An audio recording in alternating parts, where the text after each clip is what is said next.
Next one for combos is just gonna be a round kick punch. I know this is still really simple stuff, but it's that one little tweak. No, dog, stealing the toy. Okay. What we're gonna do is this. Front leg round kick. Okay, not a rear leg. Okay, I want a front leg round kick. It does not matter if I step up for this, okay, or I'm close anyway and I lean away. Okay, I don't mind which one it is, it's just a round kick. Okay, but you turn your hips, you hit that round kick, and then you're gonna land, and then rear hand punch. Okay, it's only one step different from that front kick one, but it's a different piece of footwork. Okay, ready? So that kick comes in, and you turn your hips in, punch. Remember that guard hand covers your face, don't let it drop.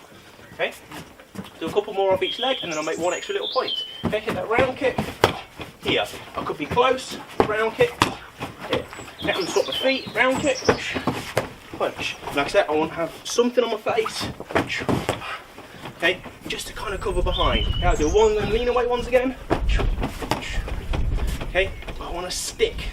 Yeah, whatever hand isn't doing that punch, I want it high, I want it stuck to me.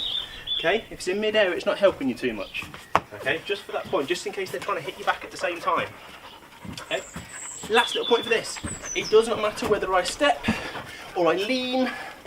Okay, but I've got to turn my hips. If I don't turn my hips, scooping my kick, and that is a good way to catch the top of your foot on the bottom of someone's elbow for one, and it hurts.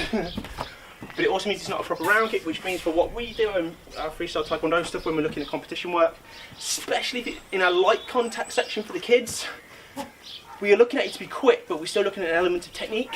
Okay, so we want to make sure people aren't just flinging a leg any old how. Front kick is here, round kick is there. Okay, we want to make sure you know what move you're throwing. You're not just flinging a leg out and hoping for the best. Okay? Combo 2, round kick punch.